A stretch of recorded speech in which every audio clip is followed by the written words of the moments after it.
رانا صاحب، کیا کوئی مختلف راستہ اپنانے کے لیے ہمیں کچھ غور کرنا چاہیے؟ یہ بلاکس کا ذکر کر رہے ہیں، بلاکس تو خیر ایڈوائزیبل اس سٹیج پہ شاید نہ ہو، لیکن آپ کی رائے جاننا چاہتا ہوں۔ دیکھیں، معاملہ یہ ہے کہ کسی بلاک میں بھی جو ہے وہ ہمیں نہیں جانا چاہیے۔ اس بارے میں جو ہے وہ پاکستان کو جو ہے وہ پاکستان کے مفاد کے مطابق جو ہے وہ آگے بڑھنا چاہیے۔ یہ صرف تنقید برائے تنقید ہے، یعنی معاملے کو الجھاؤ میں ڈالنے والی بات ہے۔ آپ مجھے بتائیں کہ یہ جو بھی باتیں کر رہے ہیں تو کوئی سلوشن ہے ان کے پاس، یا یہ کوئی الٹرنیٹ بتا رہے ہیں کہ جی اگر آپ یہ نہ کرتے تو وہ کرتے؟ جہاں تک پیس نوبل ایوارڈ کی بات ہے تو وہ تو اس وقت کی بات ہے نا جب انہوں نے بالکل پاکستان اور ہندوستان کی جنگ میں جو ہے وہ ایک پازیٹیو کردار ادا کیا، جو کہ پاکستان فرینڈلی تھا۔ انہوں نے جو رویہ اپنایا، وہ رویہ جو ہے وہ پاکستان کی فیور اور ہندوستان کے جو ہے وہ خلاف تھا۔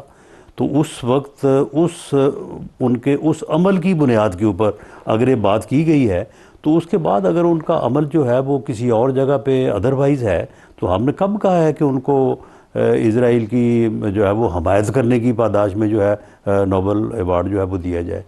باقی جہاں تک اس بات کا تعلق ہے کہ جی وہ کل کو اسرائیل جو ہے یا کوئی ادھر سے ایران سے فارغ ہوگا تو وہ پاکستان کے خلاف آ جائے گا، کوئی ایسا معاملہ نہیں ہے۔ پاکستان ایک ڈکلیئرڈ نیوکلیر اسٹیٹ ہے، اور پاکستان کی مسلح افواج جو ہیں وہ دنیا کی مانی ہوئی جو ہے وہ پروفیشنل اپنا فورسز ہیں۔ اس لیے کسی کی جرت نہیں ہے کہ وہ پاکستان کی طرف آئے، اور اگر کوئی پاکستان کی طرف آئے گا تو پاکستان اپنا دفاع کرنا جو ہے وہ کرنے کی اہلیت صلاحیت رکھتا ہے، جس کو پوری دنیا مانتی ہے۔ لیکن مجھے یہ بتائیں کہ یہ کہتے ہیں کہ جی یہ ان لوگوں کی بات کر رہے ہیں جو لوگ یعنی یہاں پہ جو ہے وہ ڈپلومیٹک ایریا کے اوپر جا کے جنہوں نے جو ہے وہاں پہ توڑ پھوڑ کی ہے، تو کیا یہ کوئی یعنی ایسا طریقہ ہے کہ جس کی پذیرائی ہونی چاہیے؟ سر، رانا صاحب، ہمارا سعودی عرب کے ساتھ ایک ڈیفنس پیکٹ ہے۔ ابھی ڈار صاحب نے بھی جب ایران نے میزائل وائل گرایا سعودی عرب کی ان کی ارامکو آئل فیلڈ کے اوپر، تو انہوں نے ایرانی بھائیوں کو فون کر کے بتایا کہ ہمارا ڈیفنس پیکٹ ہے، یہ ذہن میں رکھیں، سعودی عرب پہ حملہ نہ کریں۔ وہ رک گئے، باز آ گئے۔ تو کیا مناسب نہیں ہے کہ پاکستان، ٹرکی، سعودی عرب اور چائنا چاروں مل کے کوئی ایسا ڈیفنس پیکٹ کریں جس سے یہ پورا خطہ اپنے پاکستان کے مفاد میں؟ جی پاکستان تو اس کے لیے تیار ہے۔ پاکستان تیار ہے؟ کوئی بات چیت کر رہے ہیں آپ لوگ؟ دیکھیں، اس بارے میں پاکستان جو ہے وہ تو تمام اسلامی اور جو پیس ایکارڈ ہے اس میں بھی ہم کوئی ٹرمپ کے لیے بیٹھے ہیں؟ ہم تو اپنے برادر اسلامی ممالک جو ہیں وہ ان کے لیے بیٹھے ہیں کہ جہاں پہ 8 اور خاص طور پہ جتنے بھی بڑے اسلامی ملک ہیں سارے اس پیس بورڈ میں بیٹھے ہیں۔ سعودی عرب کی طرح کا ڈیفنس پیکٹ ٹرکی اور چائنا سے بھی کرنے پہ تیار ہے؟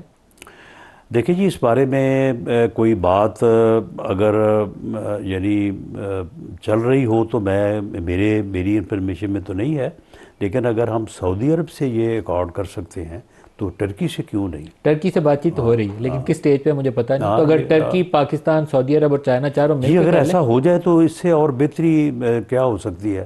اگر مسلمان ممالک جو ہے وہ کٹے ہو جائے اس صورتحال میں بھی جس کے اوپر ہم بات کریں، سب سے زیادہ کنسرننگ جو بات ہے وہ یہی ہے کہ جو ایران نے جو ہے وہ سعودی عرب، ٹرکی، امارات کے اوپر جو انہوں نے اٹیک کیا ہے، تو یہ میں سمجھتا ہوں کہ سب سے زیادہ جو ہے وہ قابل فکر بات ہے کہ اس طرح سے تو اسلامی ممالک جو ہے وہی آپس میں دست و گریباں ہو جائیں گے، اور آپس میں جو ہے وہ ان کی جو ہے وہ وار ہونے کے امکانات ہیں، اور اس کے لیے پاکستان جو ہے وہ اپنا بھرپور کردار ادا کر رہا ہے۔